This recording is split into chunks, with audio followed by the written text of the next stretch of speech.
The Labor Day edition of Monday Night Raw featured a little bit of good and a little bit of bad as Drew McIntyre exacted his revenge on Randy Orton. The Hurt Business added another member to their group, and the Retribution and Raw Underground storylines continued to stink up an otherwise solid episode of Raw.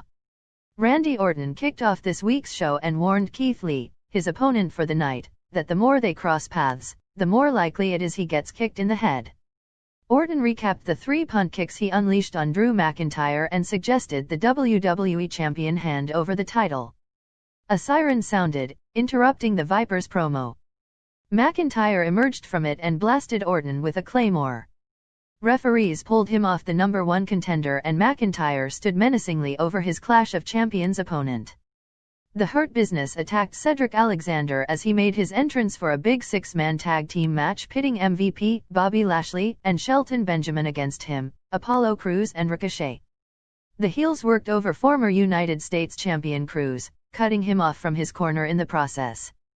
As Apollo created separation and inched toward his corner, Alexander pulled Ricochet off the ring apron and threw him into the guardrail. From there, he delivered the lumberjack to Crews, allowing Benjamin to score the win for the heels with pay dirt. Alexander flashed a vibrant smile at the Hurt Business while the commentary team questioned whether he has officially joined MVP and Co. The former Cruiserweight champion remained non-committal, neither joining or denouncing the heels to close the segment. Tensions ran high between Angel Garza, Andrade, and Zelina Vega a week after the Latin Lothario left El Idolo and La Muñeca to be attacked by Retribution. Monday, Garza and Andrade battled familiar foes, the Street Profits. There wasn't much to the match besides infighting between the heels. Garza walked out on Andrade and Vega, leaving the former NXT and United States champion to eat a frog splash from Montez Ford as the Street Profits rolled to victory. After the match, SmackDown Tag Team Champions Shinsuke Nakamura and Cesaro arrived as part of the brand-to-brand initiative, staring down Ford and Angelo Dawkins heading into the break. Following the commercial, the Blue Brand champs criticized the Street Profits for their antics outside the ring before issuing a challenge for next week's show. The Red Brand reps accepted. In a breakup more devastating than even the Mega Powers, Billie Kay and Peyton Royce battled in singles competition as the Iconics exploded. Some early bickering gave way to Royce downing Kay and working her over with a sleeper. Kay fought out and drove her opponent into the corner. A big suplex followed for 2. Royce answered with a big kick and neckbreaker for the win. After the match, Royce helped her former partner to her feet, then embraced her as the commentary team put over the friendship that still exists despite the team going their separate ways.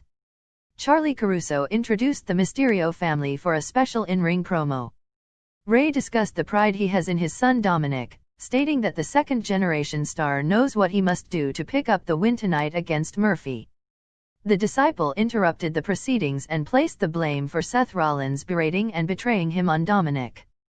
DOM has a bright future here in WWE, but the ultimate sacrifice would be to end it before it ever gets started. Murphy challenged Dominik to a street fight, a match that the rookie accepted.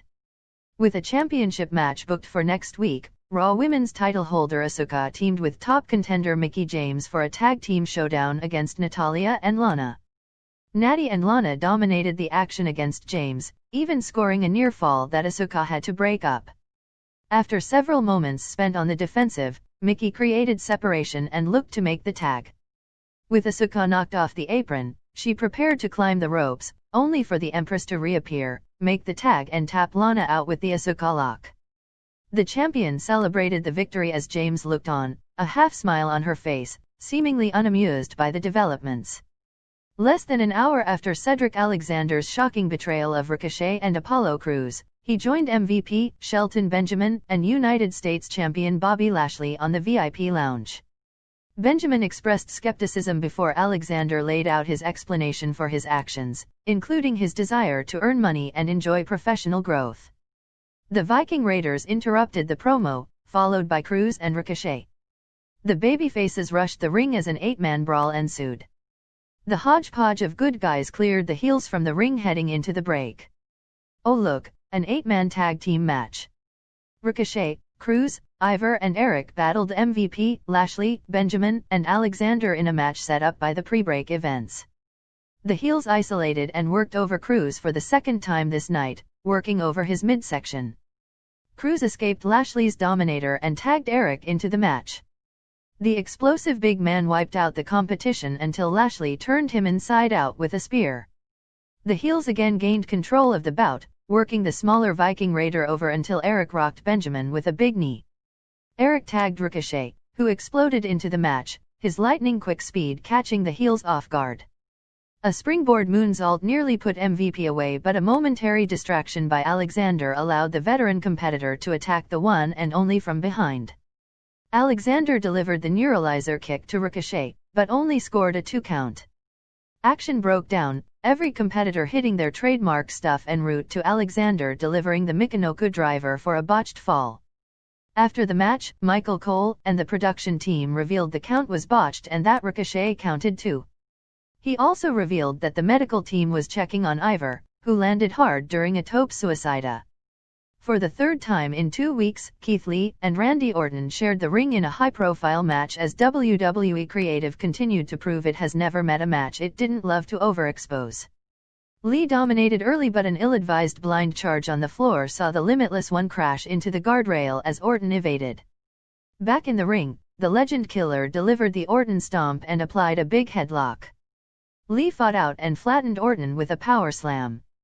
He set Orton up for the Spirit Bomb, but Orton escaped and delivered an RKO. Despite being banned from the arena by Adam Pearce earlier in the night, Drew McIntyre came from out of nowhere with a Claymore, drawing the disqualification. "I want you to see me in your dreams," he said. Pearce again ordered McIntyre out of the arena as Orton nursed his jaw. Kevin Owens and Aleister Black fought for approximately 20 seconds on Raw Underground before the commercial break. A week after the reunited Riot Squad of Ruby Riott and Liv Morgan necessitated the breakup of the Iconics, they battled Women's Tag Champion Shayna Baszler in a 2-on-1 handicap match set up by the Queen of Spades' own partner, Nia Jax. Morgan rolled up Baszler for the win after Jax's trash talk from ringside provided a distraction. After the break, Owens and Black's Raw Underground battle resumed.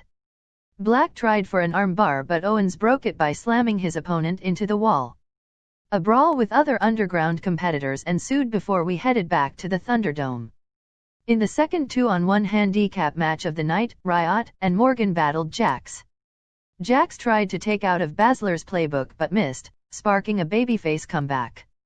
Before Morgan and Riott could earn the win, the lights flickered and went out. A Retribution logo appeared and the faction cut a promo for the first time, their voices distorted. The handicap match came to an abrupt and indecisive end. The street fight between Dominik Mysterio and Murphy headlined Monday's show.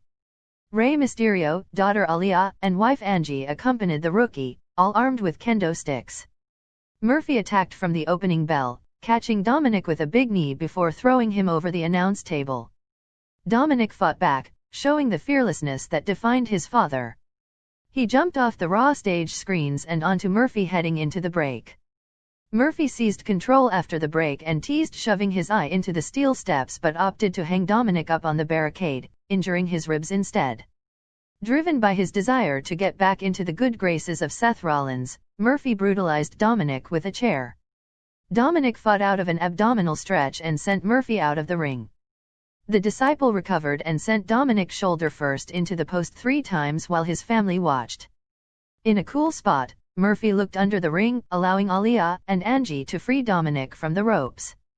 The Rookie delivered a beautiful sunset flip bomb through a table. A frog splash earned Dominik a 2 count before he teamed with his father to unload on Murphy with kendo sticks.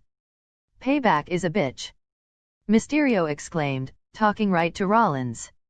Rey invited his wife and daughter into the ring and both unloaded on Murphy, who tapped as the referee called for the bell. The Mysterios stood tall to close out the show, pummeling Murphy with the sticks.